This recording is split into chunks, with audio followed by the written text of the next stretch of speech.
Come, Uncle Nicky will take you to your seat, okay? Under everyone's scrutinizing and curious gazes, Lily was led by Nicky to a small two-seater sofa. I sat close to Lily, my eyes also sweeping over the parenting experts sitting opposite me and Lily. Some people I didn't recognize or know. But some people were well-known figures in the national parenting circle, especially in recent years. The country's development speed was very fast, and both urban and rural areas began to attach great importance to education. The phrase education must start from childhood directly opened up a whole new educational model for the nation. Another phrase, can't let children lose at the starting line, further pushed national education into a competitive spiral. The phenomenon of children being taken by their mothers to various talent classes and cram schools before they could even walk was no exaggeration. And at this moment, opposite me, were several experts who advocated cramming from childhood. As for the parenting methods I promoted in the livestream, it could no longer be said to be contrary to those experts. It could simply be called a fierce, irreconcilable confrontation. As the host, Nicky briefly introduced the exchange session again. Then, the so-called exchange session officially began. As the first person to show displeasure with me from the beginning of the live stream, Dr. Reed spoke first. Ethan Vance, I want to ask you, have you ever really thought about your daughter's future? This question wasn't too sharp, but it was highly aggressive. After Dr. Reed asked this question, all the experts present looked at me. My expression didn't change. I picked up a bottle of Haha yogurt drink placed on the small table in front of me and handed it to Lily. Among these experts, Dr. Reed was undoubtedly the one I was most familiar with. Last night, I had scrolled through Dr. Reed's opinions and evaluations of me online. No exaggeration, I even felt Dr. Reed intended to destroy me. But, facing Dr. Reed's hostility, I was not afraid at all. Excuse me, expert, I don't know what future you're referring to. Is it after my daughter turns 10? Or after she turns 20? Or, after my daughter turns 100? My old trick again. Not answering directly, but still a series of rhetorical questions. Hearing this, Dr. Reed's face couldn't help but darken. Ethan Vance, I hope you don't play dumb. The future I'm talking about, of course, refers to after the child enters society, becomes independent, works, and lives. I chuckled and pointed to the cash box in Lily's hand. Oh, aren't you asking what she'll rely on to live in the future? I've thought about it, and she's doing pretty well, actually. My face was full of pride. You mean to let her rely on roasting sweet potatoes to live in the future? Dr. Reed's face grew even darker, her voice almost cracking. The other experts also showed indignation on their faces, staring at me together. What's wrong with roasting sweet potatoes? Can't make money? Not free? What era is this, Dr. Reed? You don't still hold prejudices against certain professions, do you? Who doesn't know how to label people? In front of so many people in the live stream room, Dr. Reed naturally didn't dare to say roasting sweet potatoes was bad. But, I didn't stop, directly facing the camera and continuing slowly. Alright, let's assume this profession of roasting sweet potatoes isn't considered decent or glamorous in the public eye, maybe even a bit shameful. But let me ask you, you wear a suit and tie, busy in a big office, not only dealing with tasks assigned by superiors but also with interpersonal relationships between old and new employees. They ask you to make coffee, you can't refuse. They don't give you money, you can't ask. You suffer grievances, and you feel wronged yourself. Credit isn't yours, blame falls on you. You earn a meager salary, pay rent, living expenses. Forget saving money, you might even have to borrow money to go to work. You work hard, you strive. Can you buy a house, buy a car, get married, have children? Do you dare to think about it? Yes, at least you look presentable, but think about it, do you really have the right to look down on roasting sweet potatoes?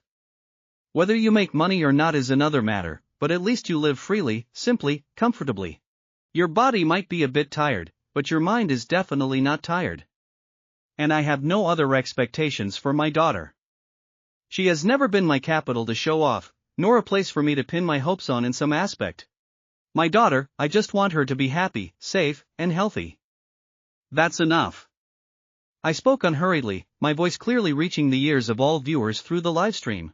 In an instant, the comment storm exploded. Damn! I'm watching a livestream and still getting called out. I'm working overtime, just made coffee for the team leader, and she didn't give me money. Should I ask for it? If I do, what if she makes things difficult and calls me stingy? If I don't, I'll feel upset. Boo-hoo, I got called out too. I work myself to death every month, and my salary is just enough for rent and food. My girlfriend left me because I was broke. Ah, brother upstairs is truly miserable. I'm much luckier. My wife loved me so much she ran off with someone else. Now my life pressure is much smaller. Actually, I used to look down on street vendors, but now that I think about it, maybe I was the shallow one. Sigh, I'm the type who has to borrow money to go to work. I have the ability, but there's a relative in the team. Credit all goes to him, blame all falls on me. Quit? It's hard to find a job now. I'm so depressed. I'm not much better. If it weren't for my parents' help, I wouldn't even dare to think about getting married and having children. Can't afford to raise them, simply can't afford it. The comments instantly turned into a pity party. Many people resonated with my words. But at this moment, a well-known figure in the parenting circle, sitting next to Dr. Reed, spoke up. Ethan Vance, right? You hope your child will be happy, this in itself is not wrong. But, our country has a saying, if the youth are strong, the nation is strong. If everyone educates their children like you, then our country. The expert hadn't finished speaking. But, he was already elevating the topic to a higher level. I looked at that expert and couldn't help but sneer. Professor David Miller. I've read your proposals on the direction of our nation's education, and I've watched several of your speeches. Honestly, I was very moved. Although my face wore a cold smile. The words I spoke indeed had a hint of flattery. This also made Professor Miller unable to help but show a look of complacency. But, my next words made him instantly furious. How could I not see the complacency on Professor Miller's face? My words suddenly changed, and my tone also rose accordingly.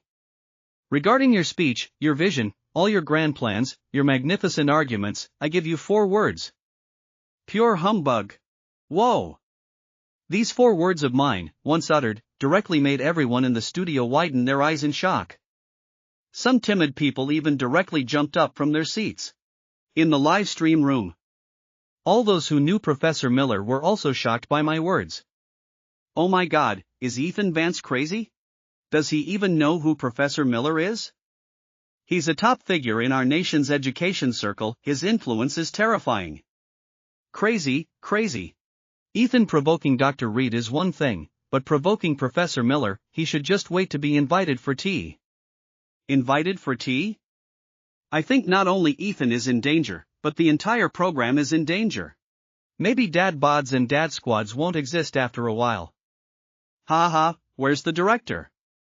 Where's the head of Metro City TV? They must be sweating bullets now. Why do I feel the same way as Ethan? That Professor Miller, I always felt he was a bit of a fraud. It's over. Faced with Professor Miller's words just now, Ethan can only cleverly counterattack from another angle. A direct confrontation, with the unpatriotic label slapped on, he can't handle it.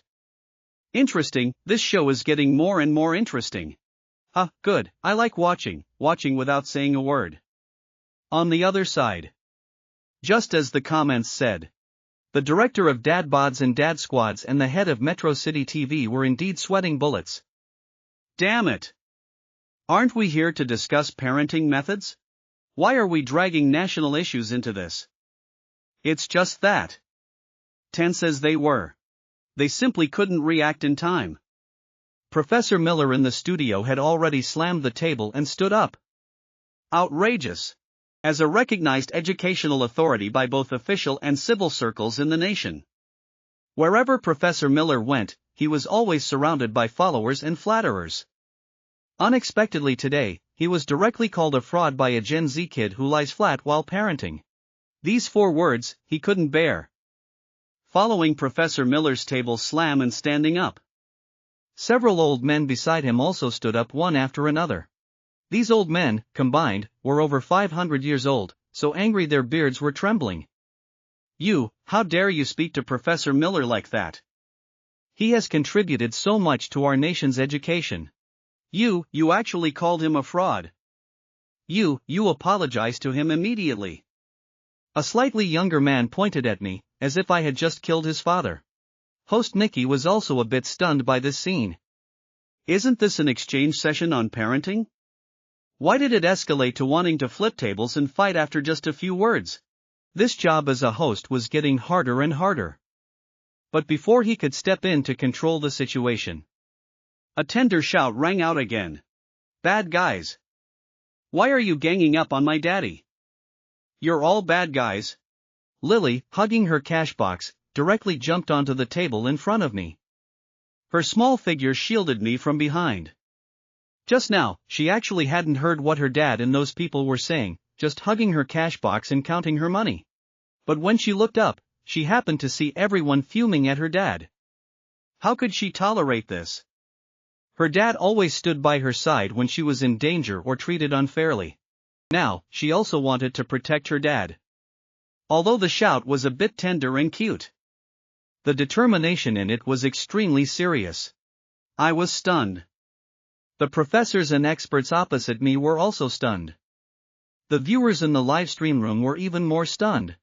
They couldn't believe. A child, only 5 years old, dared to stand up in such a situation and atmosphere.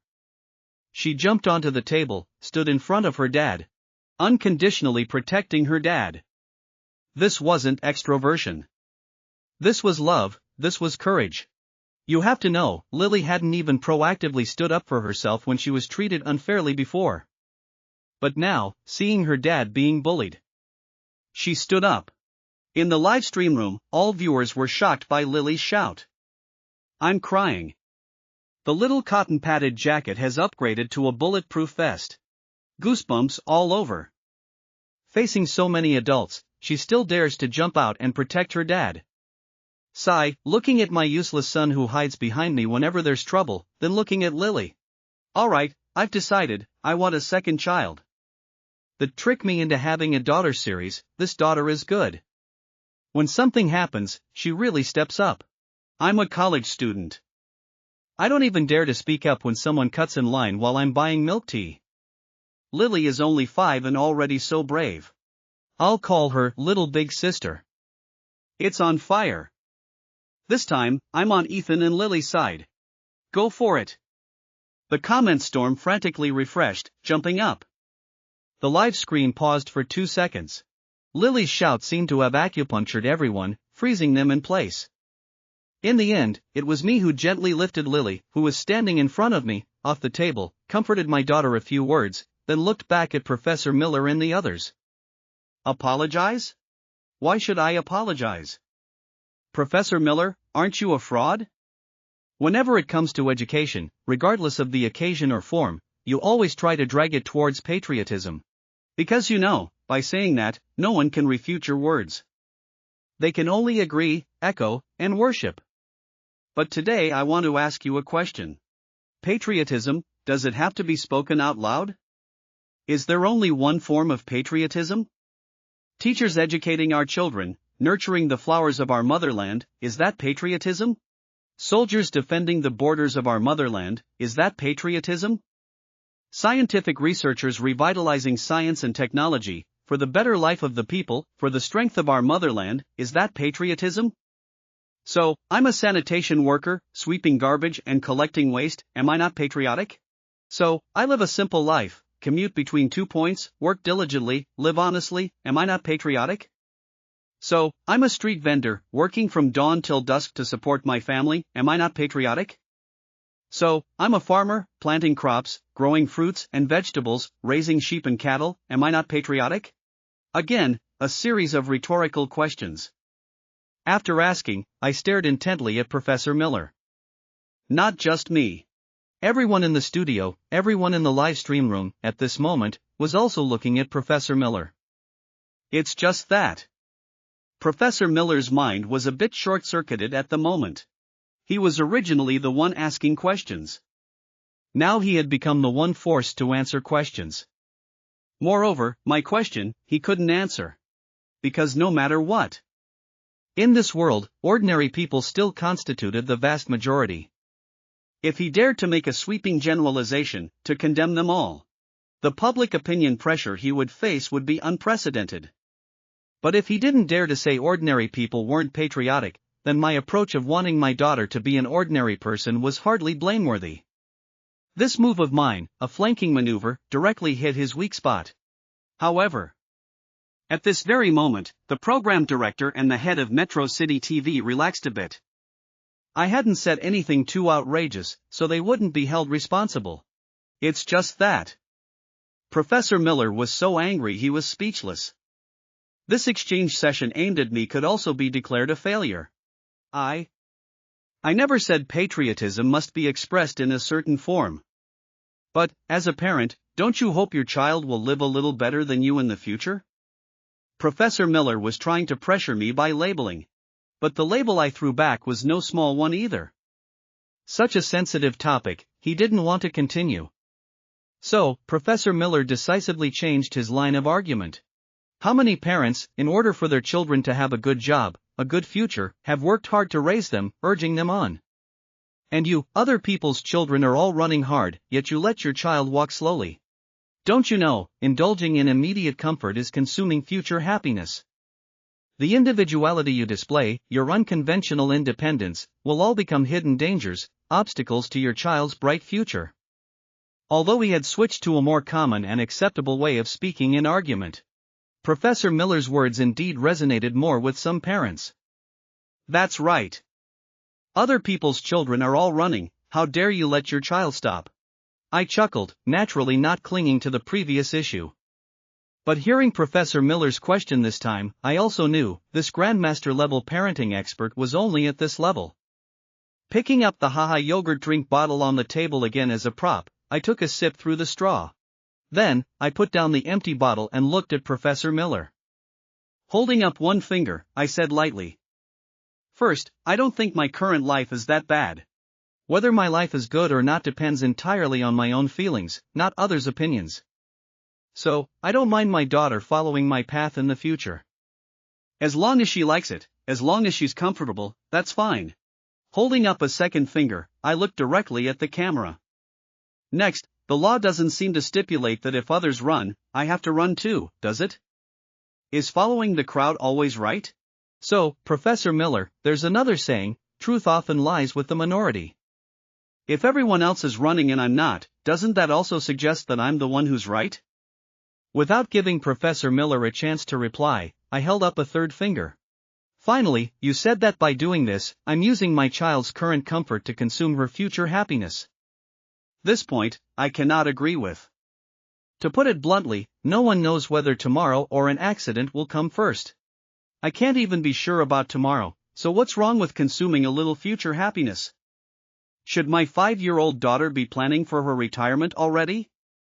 If we strive for happiness and joy, why can't we start being happy and joyful right now? Rhetorical questions, still rhetorical questions. Professor Miller felt his CPU was about to overheat.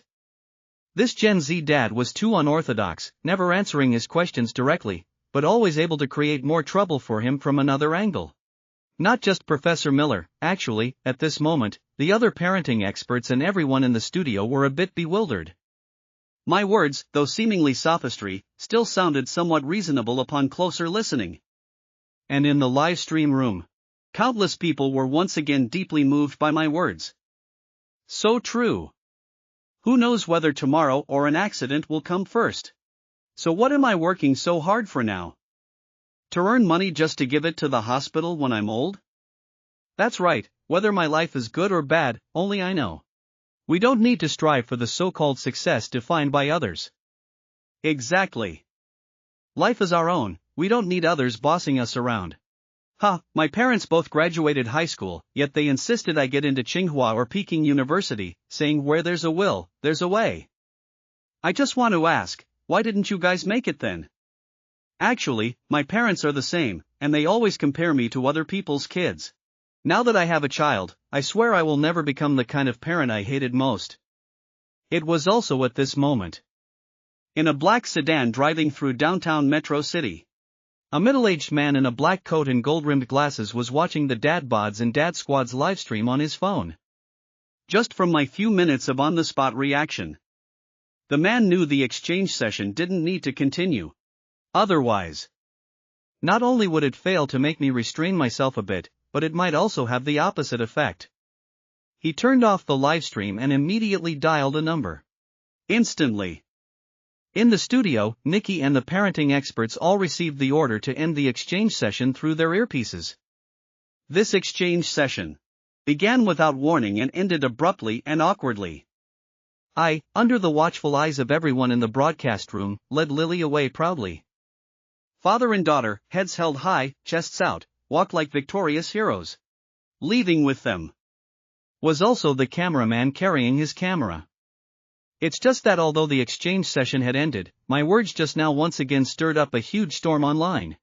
Especially the sentence "no one knows whether tomorrow or an accident will come first," which was deeply engraved in the hearts of some young parents. Most of them had been forced to compete since childhood, then grew up according to various expectations of others. Having experienced academic pressure, the devastation of the workplace, the crushing blows of society, and now that they had become parents, they once again faced the problem of how to raise their children. Was it to let their children follow their old path, starting to compete from childhood? Or, like me, let go of their children and also let go of themselves? Or, choose a middle ground, not too forceful, not too laissez-faire? At this moment, as today's livestream was about to end, regardless of whether it was the viewers still in the livestream room, or the young parents who saw my parenting style through other channels, all, without exception, fell into deep thought. Especially those who had been competing since childhood, were now parents but whose lives were still unsatisfactory. They thought more deeply, more profoundly. Parents destined for an ordinary life, children full of hope and infinite possibilities. The latter seemed more like a second chance gave to the former. Seize it, control it, and you might achieve the goals and dreams you initially failed to complete. But once you do that, then how are you different from the kind of parents you despised? Despising it, then becoming it, so why despise it in the first place? In the end, isn't it just because of different roles? Different positions, different perspectives on matters. Just as I said. Whether your life is good or bad, you don't need others to tell you. Feel it with your heart, ask yourself if you're satisfied, if you like your current life, that's the answer. Therefore, children's future happiness is absolutely not about preparing for retirement happiness from preschool, but about enjoying childhood. In the suburbs of Metro City. In a somewhat old residential area, the sound of a piano occasionally drifted through the night. Along with the piano, there were also the choked sobs of a child. A little boy, his face streaked with tears, fearfully played an old piano that his mother had spent more than half their family savings on. And his mother, holding a ruler, stood beside him supervising. The notes on the sheet music were cheerful, but as the boy played, there was an indescribable restraint, a sense of grievance. Tears blurred his vision, and his hand trembled, hitting a wrong key. Are you even practicing seriously? The exam is almost here. Hold out your hand. The mother was furious, the ruler in her hand raised high. But just as the boy held out his hand, preparing to be hit, the door to the room suddenly opened. A man in a delivery uniform walked in, shielding the boy in his arms with one hand. On the screen of the mobile phone in the man's hand was the scene of me leading Lily happily down the street under the night lights. Get out of the way. What are you doing? Seeing the man shielding the child, the woman was instantly enraged. She couldn't believe her husband, who had always been so submissive, why he was suddenly so bold as to interfere with her disciplining their son. No more lessons, okay? The man hugged his sobbing son, his voice as small as a mosquito's buzz. What? Say that again? The woman, somewhat doubting her ears, asked again incredulously. At the same time, she reached out, trying to pull the boy from the man's arms. The boy trembled with fear, his small hands tightly clutching the man's waist, refusing to let go. After 2 tugs of war, the man's usually timid voice suddenly soared, exploding. I said no more lessons. Haven't you noticed? Our son doesn't like the piano at all. Since he started piano lessons, he hasn't smiled once. The shout echoed throughout the room. The woman's action of pulling the boy froze instantly. That's right. Since starting piano lessons, her son really hadn't smiled anymore. And, the son who used to always cling to her was no longer close to her. But, piano lessons were for his own good. Having a skill, after all, was much better than knowing nothing. Besides, some schools gave bonus points for talents in admissions. Especially talents that had won awards in professional competitions, the bonus points were very significant. A little more effort now, and there would be one more option in the future, wouldn't it? The conviction in her heart wavered slightly. The hint of gentleness in the woman's eyes also vanished in an instant. She looked at the man and the boy, the ruler in her hand trembling with her breathing. Of course, I know. But do you think I want to force him? If he doesn't learn, then what? Grow up to be like you, delivering food all day? Or like me, washing dishes in a restaurant, being yelled at by people? Never able to afford a house in our lifetime, just like us, living in this old, dilapidated slum? We're a lost cause, but he still has a chance. Do you think I want to force him? Clack! Wah! The ruler fell to the ground. The woman, as if all her strength had been drained, slumped to the floor, sobbing. Was I wrong? I just don't want my son to be like us in the future, having to use all his strength just to survive. I really don't expect him to be rich or anything. I just want him to not be as tired as us in the future. The woman, usually stubborn, didn't flare up this time. Her voice grew weaker and weaker. She buried her head in her hands and cried her heart out. The man's eyes also reddened. He placed a hand on his wife's trembling shoulder. He wanted to comfort her, but being naturally clumsy with words, 1,000 words palabras were stuck in his throat, unable to come out. Under the bright moonlight, in the small room, the family of 3 was silent. Conversely, it was the 8-year-old boy who calmed down first. He clenched his small fists and stepped out from his father's embrace. The boy walked over to his mother, who was sitting on the floor, and mustered all his courage. Mom, I really don't like the piano. I like drawing, I like singing, and I also like playing badminton. If I absolutely have to learn something, can I choose for myself? Making his plea, the boy raised his right hand as his mother looked up at him. I promise. I'm absolutely not just interested on a whim. If I learn it, I'll definitely learn it well. Before the boy could finish his sentence, he was suddenly hugged tightly by his mother. For some reason, the moment she saw her son raising his hand to promise her, the woman's heart was completely touched. He was so young, yet so understanding it was heartbreaking. The man watched his wife hugging their son, his nose also stinging, tears uncontrollably streaming down. Tonight, this small family had their first real family meeting. And the main task of the parents was no longer to make a decision, but to listen. And tonight, many families like this family of 3 also held such a formal or casual family meeting. My parenting style and words had invisibly begun to influence reality through the internet. On the other side, back home, I had already carried Lily, who was still clutching her money box, to her small bedroom. After all, she was just a child. Selling roasted sweet potatoes all day, then attending the exchange session in the evening. On the taxi ride home, the little girl had fallen asleep directly in the car. It was late, and everyone was quiet. The cameraman had also gone home from work. Sitting on the living room sofa, I closed my eyes slightly. In my mind, the familiar system prompt sounded at this moment. Ding!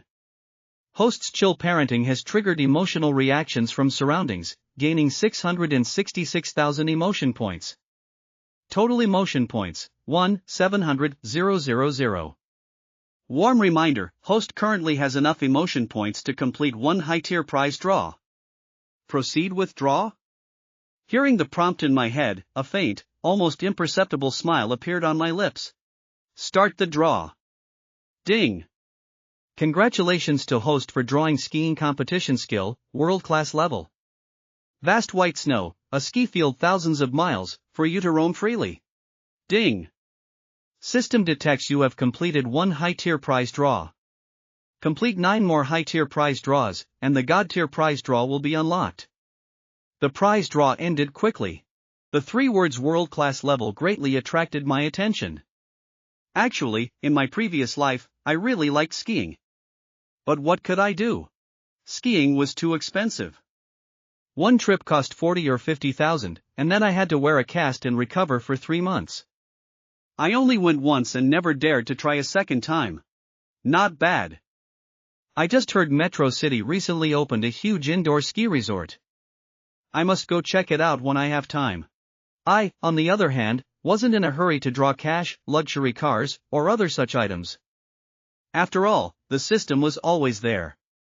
As long as I worked hard to earn emotion points, I could keep drawing prizes. And based on the current speed of collecting emotion points, unlocking the God-tier prize draw wouldn't be long. If a high-tier prize draw was already so powerful, a God-tier prize draw would surely be even more spectacular. God-tier street food skill, roasted sweet potatoes, world-class skiing competition skill. I guess I have some talent now. Gaining another skill, I naturally felt happy from the bottom of my heart. The next task, naturally, was to continue earning more emotion points. I stood up, took a cold drink from the refrigerator, then picked up my phone and started scrolling through short videos and Twitter. Although I could roughly judge my current popularity from the speed of collecting emotion points. But when I clearly saw the internet flooded with videos, posts, and all sorts of analyses and comments about me, I was still a bit surprised. It seems how to raise children really perplexes too many people. Although a bit surprised, deep down, I also had my own judgments. Different eras, different parenting methods. Because the social environment children and their parents live in is completely different. And in this era, the youngest parents were Gen Z like me. When young, they struggled with high-pressure academics. When grown, they struggled with work in society. Childhood was almost non-existent. When they grew up, they often could only helplessly sigh, "There's no such thing as easy in the adult world." Is it really that they didn't try hard enough? Not really. When everyone is caught in a competitive vortex, the efforts you think you're making can no longer be called effort. Like college students. If it were before, a college student was so precious, so rare, so glorious.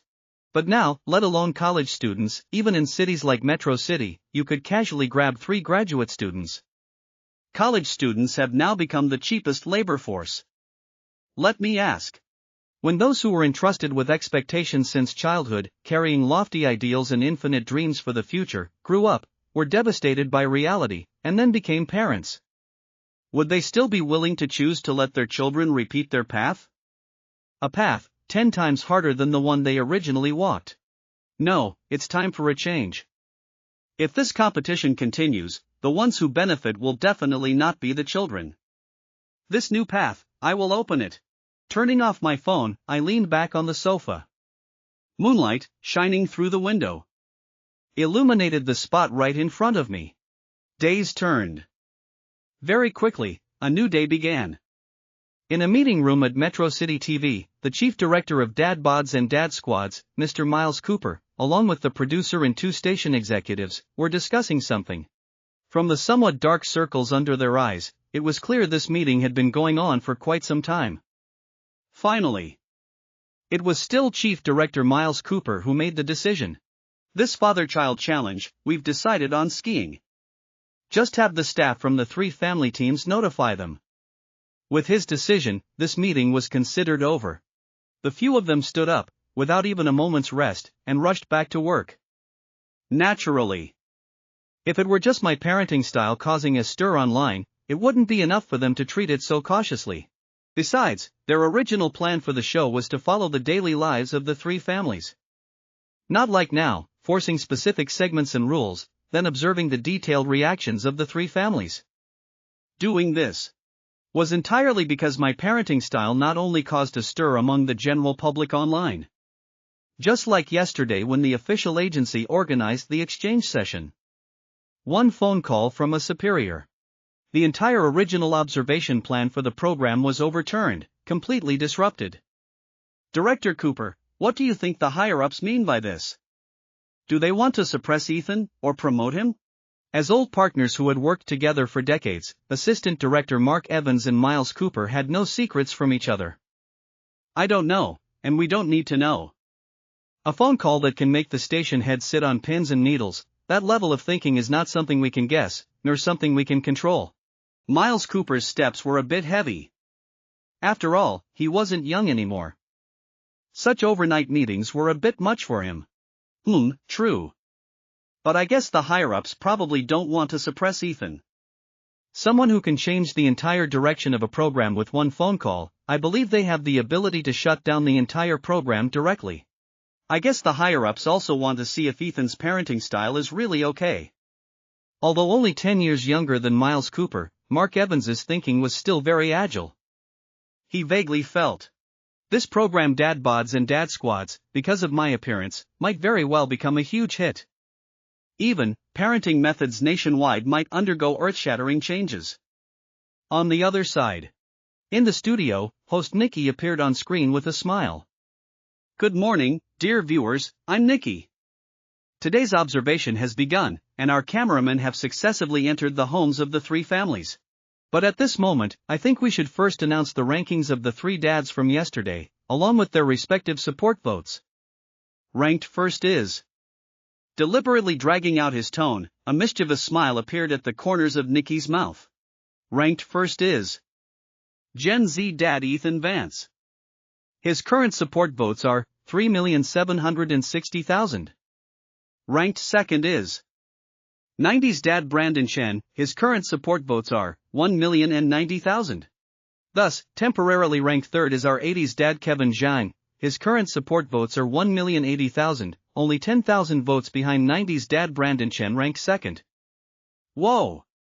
As soon as Nikki finished speaking, the studio immediately erupted in a considerable commotion. The audience at the scene, the observation panel, the parenting experts, were all whispering to each other. Everyone had anticipated that I might lead. But for 80s dad Kevin Zhang to be ranked last, this was something no one had expected. Especially Dr. Reed. She directly stood up and questioned. Host, could there be an error in your back-end data? How could Kevin Zhang be last, and with such a large vote difference from Ethan Vance at the top? Undoubtedly, her questioning made Nikki a bit uncomfortable. Professor Reed, our data is real and valid, there will be no errors. As for why Kevin Zhang is so far behind Ethan Vance and ranked last, we can only continue to observe, watch, and find the answer together. Although uncomfortable, Nikki's professionalism didn't allow him to say anything too extreme. After answering Dr. Reed's question, Nikki pulled the topic back to the program. Starting today, our program will have a small adjustment. After all, this is a parenting show. Trying to have fathers and children together will make it more watchable. Therefore, our program team has designed a segment called Father-Child Challenge. The first adventure theme is courage, and the adventure item is skiing. Currently, our three families should have already received invitations to participate in the Father-Child Challenge. So next, let's follow our cameras to see how our three little darlings complete this adventure under the guidance of their fathers. With that, the camera also moved with Nikki's waving arm. However, at this moment, the comments section was filled with a thick smell of gunpowder.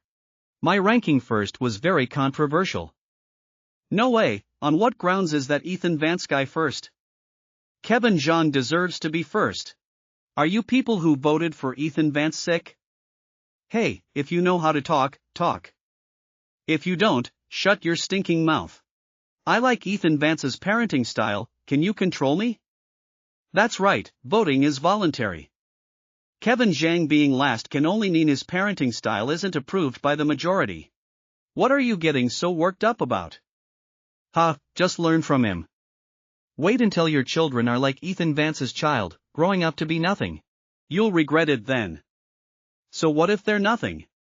Did they eat your rice or drink your water? How we live, do we need you bossing us around? Minding other people's business when you have nothing better to do. following Ethan Vance's parenting style, children will be nothing? Excuse me, do you want to review the difference between Lily and Molly yesterday? That's right, yesterday the three children all participated in the little shopkeeper activity. Lily even came up with the pre-deposit idea, and her cash box was full. What about Molly? All day, she only sold 2 small bags of candy, and gave away quite a bit. Forget making money, she probably lost money. Exactly, I specifically watched Kevin Zhang take his child to set up a stall yesterday. Molly spoke lines Kevin Zhang had taught her at home. That's not business, that's simply teaching children interpersonal skills by giving away candy. Money, money, money, all you people see is money. The purpose of that activity was never to teach children to make money. Kevin Zhang taught Molly how to build relationships with friends, which is good for her when she enters society later. Oh, right, beneficial. Learning all those interpersonal skills at such a young age. In the future, she won't need to learn anything else, just how to suck up, flatter, and bootlick. Hopeless. Who said interpersonal skills must be about flattering others? As long as you interact with people, you need to handle relationships. That's called EQ. Oh, right, EQ. Your EQ is to ignore your own feelings and blindly flatter those around you. Didn't you see Molly fundamentally didn't want to give away so much candy? I can testify to this point. Yesterday, several parents had already put money in Molly's hand, but Kevin Zhang snatched it back and returned it. Molly almost cried. Honestly, I admit Kevin Zhang loves his child, but I really don't see any respect for his child in him. He only cares about what he thinks is right, and completely ignores his child's thoughts. Exactly, this is also why I prefer Ethan Vance and Lily. Besides, my family of 3 also had a meeting yesterday. In the future, my wife and I will both lower our stances and listen more to our child's thoughts. Whoever likes to be first can be first. I just want to say, Ethan Vance is awesome. Lily is invincible. No more words, vote. Right, what's the point of arguing? Brothers and sisters, just vote for Ethan Vance, vote. This verbal battle would surely not end, but my support votes began to skyrocket again early this morning. At the same time, the 3 families successively boarded the cars arranged by the program team and headed to the newly opened, massive indoor ski resort in Metro City. Daddy, are we going skiing? In the black commercial vehicle, Molly Zhang's small face was a little excited. Today was Friday. Normally, at this time, she should be at preschool memorizing 300 Tang poems. And even on Saturdays and Sundays, she would be taken by her father to learn the zither, dance, painting, and so on. But now, she could finally relax a bit. That's right, sweetie, we're going skiing.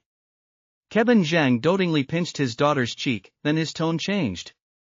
Speaking of snow, Molly, do you remember the ancient poem Daddy taught you to memorize yesterday? Kevin Zhang's eyes lit up, but Molly's eyes suddenly dimmed. In her small eyes, there was disappointment, and also a hint of fear. I remember. Molly's voice was as small as a mosquito's buzz. Then Molly, can you recite it for Daddy once? Kevin Zhang coaxed step by step. Hearing this, the excitement that had just appeared on Molly's face because she was about to go play instantly vanished completely. The whirlwind breaks the white grass, the hung sky in August, snow flies. Suddenly like a night of spring wind, thousands of trees, 10,000 trees, pear blossoms bloom. Falling into the pearl curtain. Although unwilling, Molly still recited the ancient poem. It's just that, after reciting a few lines, she faltered. Afraid of her father's reprimand, Molly became more flustered the more she faltered, and the more flustered she became, the less she could remember the following content. Later, when she truly couldn't remember, Molly could only look frightened at Kevin Zhang. Daddy! I can't remember the rest, and Kevin Zhang, who had just been gentle, his face now darkened. Although he wasn't angry, just his darkened face was enough to make Molly very nervous and scared. Finally, Kevin Zhang took a deep breath. Molly, you're already 5 years old. Some things don't need Daddy to repeat over and over, right? Whatever delicious or nutritious food we have at home, it's always given to you first. Even if Mom and Dad eat leftovers, we've never complained. To find a good preschool for you, Dad went everywhere begging for help, enduring countless rejections, countless sarcastic remarks and provocations. Dad never said a word. Mom carried you for 10 months, throwing up everything she ate. When you were born, your position wasn't right. The doctor suggested a C-section, but your mom felt a natural birth would be better for you, so she risked her life to give birth to you. We love you, we're willing to give you the best, and we're willing to do anything for you. But what about you? All day yesterday, you couldn't even memorize one ancient poem. You've really disappointed Daddy too much. Kevin Zhang's voice wasn't too heavy, even a bit gentle. But his words, falling into Molly's ears, were like steel needles stabbing her. She suddenly felt very guilty. Her parents had sacrificed so much for her, treated her so well. Why did she keep staring at other people's stalls yesterday, watching others sell things, instead of focusing on memorizing poems? Clearly, her candy was all given away, nothing left to sell, yet she still couldn't fully concentrate on memorizing poems. I'm sorry, Mom and Dad. I won't go skiing anymore. I'll definitely memorize the poems well. Molly's little heart was filled with guilt, tears welling up in her eyes. She really didn't like memorizing those ancient poems that she couldn't even understand. But she couldn't let down her parents who had sacrificed everything for her. A sincere apology, and Kevin Zhang's expression instantly softened. He patted his daughter's shoulder, his tone becoming cheerful and profound. Good. Daddy knows his Molly is the most obedient. With such an obedient Molly, even if Mom and Dad sacrifice more, it's worth it. Our Molly will definitely become Mom and Dad's pride in the future. Kevin Zhang's words this time carried affirmation, even encouragement for Molly. But Molly, nestled in his arms, didn't smile at all. Kevin Zhang didn't notice, turned around, and took out a book of 300 Tang poems from his backpack. A second later, the sound of father and daughter slowly reciting ancient poems echoed in the commercial vehicle, highlighted by the sunlight shining into the car. The image was beautiful, warm, seemingly full of uplifting spirit. In the studio, parenting expert Dr. Reed, every time she saw Kevin Zhang educating his child, would smile approvingly. Letting the child understand the parent's hardships, fostering a grateful heart, and then learning and progressing together with the child. Kevin Zhang truly puts a lot of effort into his daughter's education. Dr. Reed sincerely praised Kevin Zhang, receiving agreement from many in the studio. But Dr. Chloe Evans, the young parenting expert sitting not far from Dr. Reed, looked somewhat contemptuous. She spoke coolly, laying out her perspective. Noble intentions, you say? Kevin's approach might indeed make Molly feel grateful towards her parents, but at the same time, she'll also be carrying a mountain on her shoulders called guilt. The more Kevin sacrifices, the heavier that mountain on Molly's shoulders becomes. You all only see their father-daughter relationship, but does anyone remember that Molly is currently only 5 years old? I want to ask, can her small body and fragile psyche bear such a massive weight? The moment Dr. Evans finished speaking, the already buzzing comments section instantly exploded. Totally agree. When I was little, every time we had meat for dinner, my parents would pile it onto my plate, constantly saying they were skipping meals, giving it all to me, and that they were fine with just some pickles. I ate the meat, but honestly, it never tasted good. Same here, my mom was like that too, always talking about how hard she and my dad worked. It made me want to just disappear sometimes, so they wouldn't have to be so tired. Exactly, this is what you call sacrificial parenting. You can call it education, but you could also call it emotional blackmail. You call this education? I call this gaslighting, and the kind that starts controlling you from childhood. Isn't it normal for kids to know their parents work hard? Do parents owe you something? Are they supposed to devote everything to you? Kids these days are getting worse and worse, no basic gratitude. I don't see any problem with Kevin's approach. Hey! Kids aren't blind, and they're not stupid. Especially kids, they know best who genuinely treats them well. Conversely, that sacrifice talk constantly hanging in the air, do you know how much pressure that puts on a child? The comments once again erupted due to differing viewpoints. This also made the initially somewhat warm atmosphere in Kevin's livestream feel a bit off. Meanwhile, Lily and I were in a van early that morning, also on our way to the ski resort. But, at this very moment, Lily had a gloomy expression on her face. She sat in her seat, pulling out two of the largest denomination bills from her little cash box. Seeing the 2015 printed on the bill, Lily's eyes instantly filled with grievance. It's expired, more expired money. Yesterday, some people paid for roasted sweet potatoes with cash, and it was all expired money. Lily was devastated, completely oblivious to me smirking beside her. Waiting until Lily had almost accepted this reality, I then openly confiscated Lily's cash box. You live and learn, kiddo. Next time, just check the expiration date when you take money. Here, let Dad handle this expired cash. God is my witness, I truly had no intention of scamming my own daughter. It was all because Lily, this little money lover, wanted to carry that cash box everywhere, which was too inconvenient. What if she lost it? What if some bad guy noticed it? These were all potential dangers that needed to be eliminated at the root. Right? Money in the hands of an adult like me is not only safer, but the child is also much more relaxed. But the cash box hadn't even warmed up in my hands before Lily turned her head to look at the cameraman sitting in the back row. Mister, have you ever received expired money before? Faced with Lily's sudden question, the cameraman's brain momentarily short-circuited. He looked at Lily, then at me. I have? To conspire with me to trick Lily, he naturally felt a bit reluctant.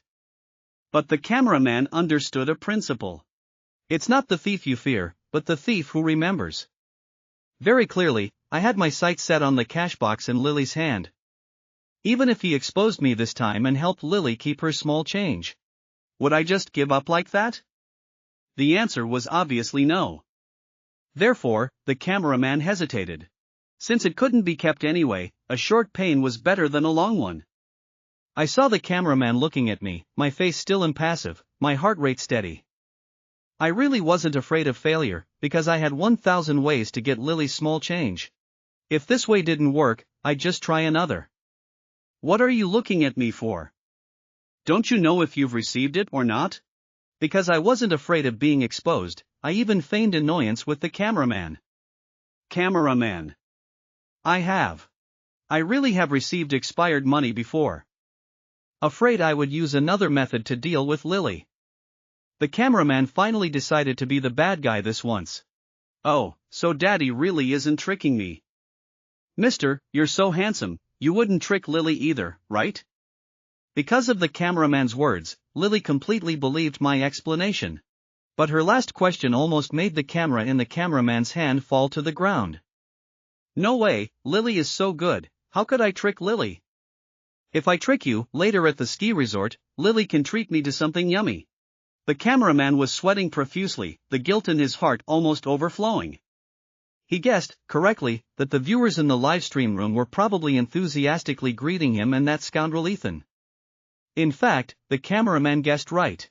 Compared to the viewers in Kevin's livestream room who were arguing fiercely, my side was clearly much more cheerful. Especially when they saw Lily's money being scammed by me, the comments were all laughing hysterically. Haha, sorry, I really sympathize with Lily, but I also really can't help laughing. First time I've ever heard that money can expire. This cameraman knows Lily's money definitely can't be kept, so he wants Lily to suffer a short pain rather than a long one. Lily's innocent look just now must have made the cameraman feel terribly guilty. Aren't you afraid your daughter will cry?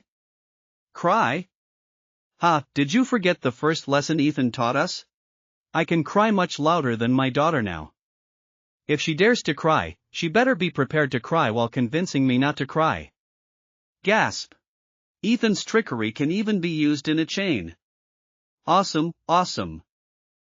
Just came over from Molly's livestream. Even though Lily's small change was scammed, I still feel Lily is happier and more cheerful than Molly. Brothers and sisters, learned another trick to fool kids, oh no, to teach kids. What are you waiting for? Vote for Ethan. Ding.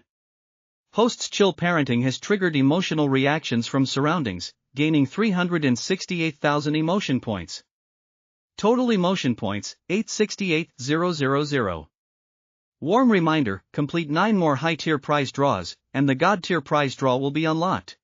As the support votes surged, the emotion points I held also continued to rise.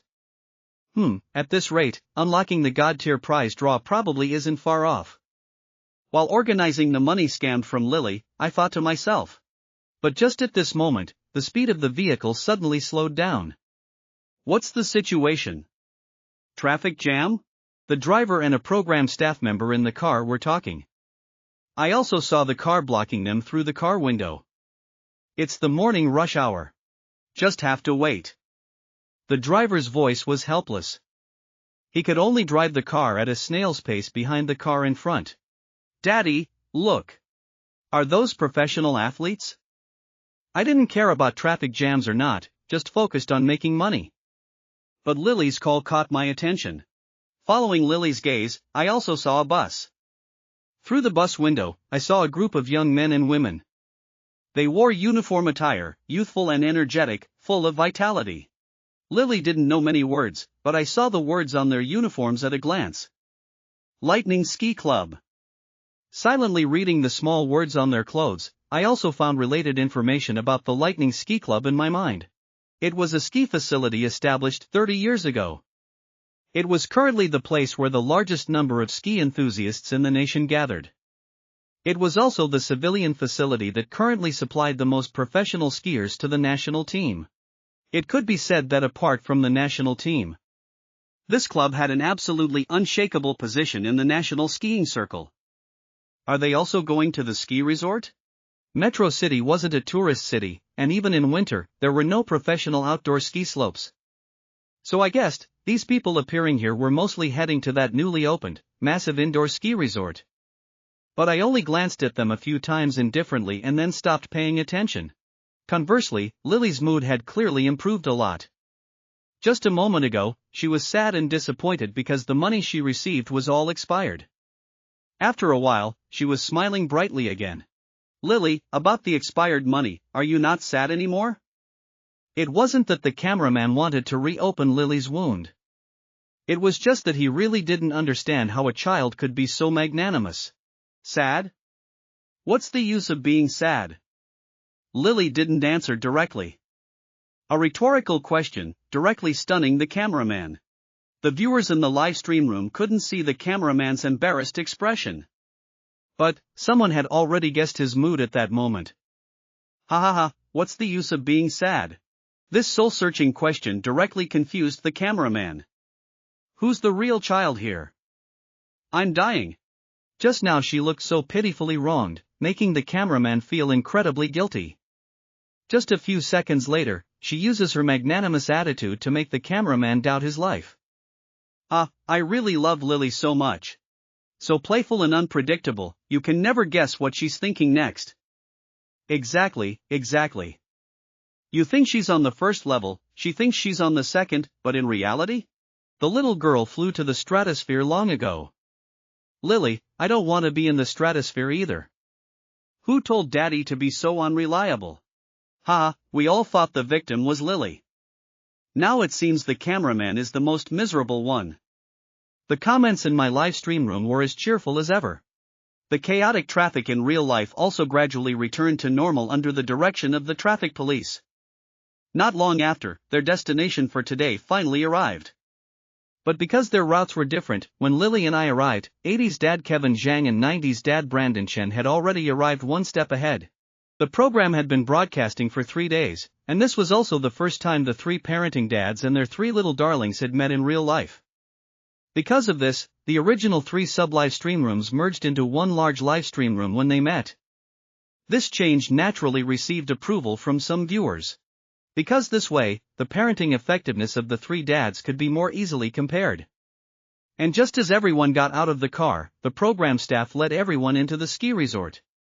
But while Lily and Haley Chen, Brandon's daughter, both showed some excitement on camera, Molly Zhang, Kevin's daughter, pulled on her dad Kevin Zhang's hand. Kevin Zhang looked down and saw Molly Zhang's small face full of tension. Daddy, I'm suddenly a little scared. Don't be scared, Daddy's here. Shall we go in and take a look first? Kevin Zhang held Molly's small hand, and without waiting for Molly to say anything more, led her with the group into the ski resort. Because it was an indoor ski resort, the temperature inside and outside was very different.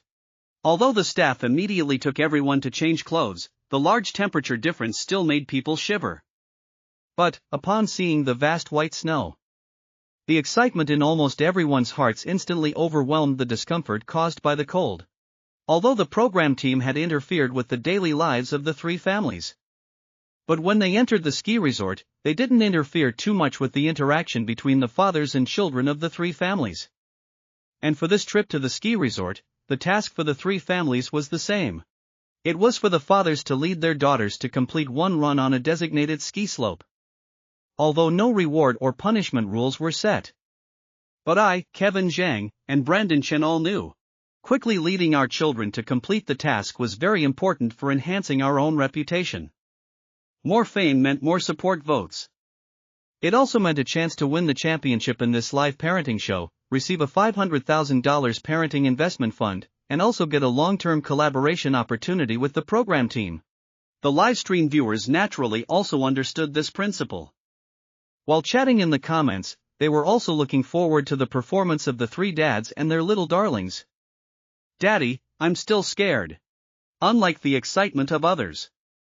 Molly, after her initial excitement wore off, was now genuinely scared, her legs even trembling. Especially after seeing people whooshing swiftly down the slope on their skis, the fear in her heart became even harder to suppress.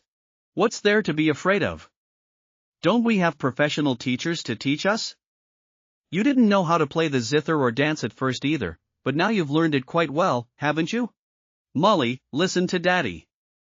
As long as you study hard, study seriously, you can definitely do it.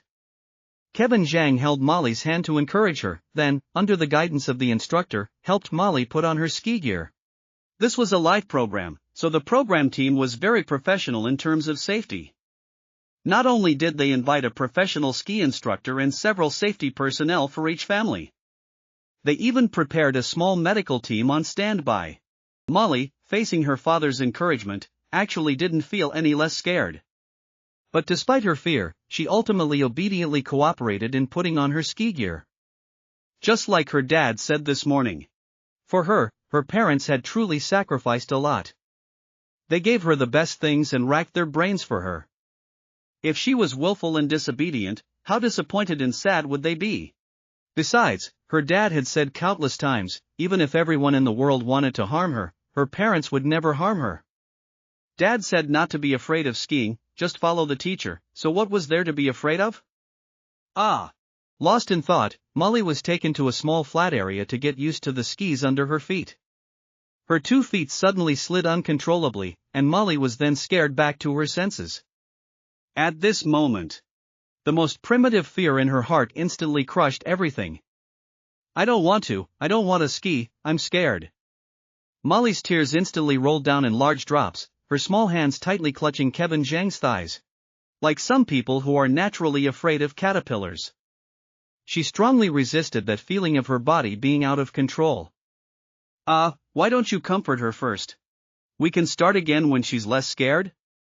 Molly's expression, wanting to cry but not daring to, was truly heartbreaking. Even the ski instructor in charge of their family felt a little reluctant.